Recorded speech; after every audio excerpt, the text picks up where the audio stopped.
안녕하세요 여러분, 다야제입니다.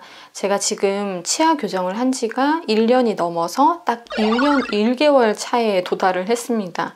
그래서 지금 1년 후기에 대한 영상을 찍어보고 있는 중인데, 많은 분들이 이거에 대해서 또 많이 궁금해 하셨기 때문에 그런 질문들을 모아서 이 영상을 통해서 답변을 드려보도록 하겠습니다. 저 같은 경우는 구강 구조가 많이 튀어나온 것도 아니고, 그리고 치아가 많이 삐뚤거나 보기에 이상한 정도는 아니었어요. 근데 이를 간다든지, 그리고 좀 안면 비대칭도 아무래도 좀 이렇게 씹는 문제, 씹는 이 배합이 안 맞아서 생기기도 하니까 그런 것들을 다 두루두루 생각을 해서 교정을 해보면 어떨까라는 생각이 먼저 있었었고요. 그리고 나이가 들면 이제 얼굴에 살이 빠지면서 자신이 가지고 있는 윤곽이 굉장히 도드라 보인다라는 거를 알게 됐어요. 너가 입이 튀어나와 보인다, 이런 얘기를 들은 적은 한 번도 없고요. 그냥 입술이 굉장히 두꺼운 편이었기 때문에 항상 어렸을 때부터 입술이 예쁘다, 혹은 놀릴 때는 진짜 이상한 사람들, 그냥 어른들 중에 휘파람 부는 것 같다, 그리고 이제 남자들 중에서 좀 놀릴 때 키스를 부르는 입술 이러면서 저한테 놀렸던 기억들이 좀 있는데, 입술 자체가 나쁘게 보여진다라는 생각은 없었어요. 하지만 그래도 이제 검사를 받아보고 했을 때 입술뿐만이 아니라 진짜 윗니가 조금 앞으로 있는 편이어서 이거를 바로 잡아줬을 때, 나이가 들었을 때 내 얼굴의 윤곽이 훨씬 자연스럽겠다라는 생각까지 들어서 드라마틱한 변화를 원한 건 아니었지만, 그리고 드라마틱하게 뭔가 교정을 해야 되는 상황도 아니었지만, 이렇게 교정을 하기에 늦은 나이 아닌가요? 할 수 있는 이런 나이에도 결심을 하게 된 이유는 이런 부분들의 복합적인 이유였거든요. 확실히 보철물을 붙이니까 초반에는 정말 영상에서 크로마뇽인처럼 나오는 거예요. 지금 제가 이렇게 찍고 있는 영상이랑 비교를 해봤을 때 입이 그렇게 튀어나와 보이지 않는 이유, 보철물이 있음에도 불구하고 그런 이유는 좀 들어갔다라는 거를 증명을 하는 거죠. 그래서 이제 곧 있으면 이 보철물을 떼게 되는데, 이번 겨울쯤에 끝난다라고 하시더라고요, 선생님께 여쭤보니까. 그래서 이 보철물을 빼고 나면은 예전과는 더 다른 윤곽의 얼굴이 되어 있을 것 같아요. 이게 있는데도 지금 윤곽이 많이 달라졌으니까요. 저는 지금 최신식의 교정 장치인 클리피쉬라는 걸 사용을 해서 눈에 가장 덜 띄는 교정 장치로 교정을 받고 있는 중이고요. 처음에는 좀 괴롭죠. 본도 뜨고 이렇게 해야 되니까. 근데 첫날 말고는요, 거의 이제 교차로 하게 돼요. 윗니, 아랫니, 윗니, 아랫니 이렇게 교차로 하게 되기 때문에 괴로움이 일단 절반이다라고 말할 수 있겠어요. 그래서 처음에 보철물을 아랫니에 붙이고, 그 다음 한 달 뒤에 갔을 때 위에 보철물을 붙이고, 그 다음 한 달 뒤에는 아랫니에 철사를 조우고, 윗니에 철사는 또 한 달 뒤에 가서 조우고. 거의 대부분 발치를 하거든요. 빼도 적합한 위치의 치아를 빼서, 그리고 심한 사람은 진짜 아랫니, 윗니를 다 뽑아요. 그래서 거의 4개까지 뽑는 사람들이 있는데요. 그걸 또 그 벌어진 틈을 조우고 이런 과정이 있습니다. 근데 저 같은 경우는 비발치로 진행을 했어요. 이거는 사람 바이 사람이기 때문에 여러분들의 상태에 따라서 선택을 받을 수 있는 선생님의 그런 또 다른 방식으로의 진단이 있을 거예요. 그래서 치아 교정을 할 때 무조건 발치를 하나요? 이건 아닙니다. 저도 발치를 안 하고 그냥 빼야 하는 사랑니가 있어서 사랑니만 빼고요. 특별한 발치 없이 교정을 하고 있는 중이에요. 실제로 갔을 때는 한 5분 안에 끝날 때도 있고 10분 안에 끝날 때도 있고, 고무줄만 갈 때는 또 한 1, 2분이면 끝나기도 하고요.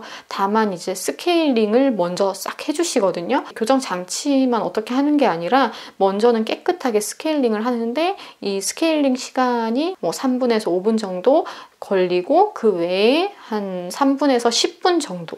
그래서 이렇게 큰 시간이 소요되진 않아요. 그리고 한 8개월 차 정도 되면요, 교정 장치를 쪼고 철사를 어떻게 하고 이게 아니라 그냥 고무줄만 갈 때도 있거든요. 그래서 그럴 때는 정말 빨리 끝납니다. 제가 다니는 병원에는 교정 전문의도 있고요, 사랑니 발치 전문의도 있고요, 그리고 턱관절 전문의도 있어요. 그러다 보니까 두루두루 좀 이렇게 돌아가면서 전체적인 진단을 받기가 굉장히 좋았어요. 불필요한 사랑니는 발치를 하기도 하고 이렇게 치과를 가는 동안 두루두루 필요한 부분을 단계적으로 밟았던 것 같아요.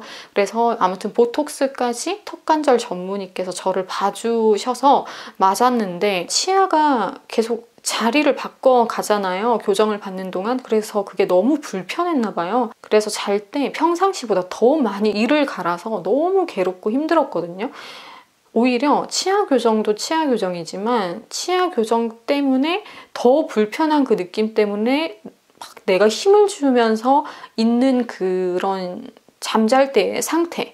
그래서 자고 일어나면 뭐 이런 데 다 뭉쳐가지고 너무 아프고 마사지 안 받으면 진짜 잠을 못 자겠고 이 정도로 굉장히 좀 힘들었었는데 이갈이 보톡스 맞고 나니까 확실히 그게 좀 수월해지고 그리고 퇴행성 관절염이 진짜 이게 알게 된 게 신의 한 수인데요. 제가 아기 때부터 이를 갈았어요. 근데 제 그 턱관절 엑스레이 사진을 보시더니 저도 이제 직접 봤죠. 선생님이 보여주시니까 같이 보면서 얘기를 나눴는데 왼쪽이 이렇게 입을 벌릴 때 쓰게 되는 그 뼈 부분 있잖아요. 거기가 완전 날카롭게 갈린 거예요. 이러니까 비대칭이 더 도드라지지 않겠어요?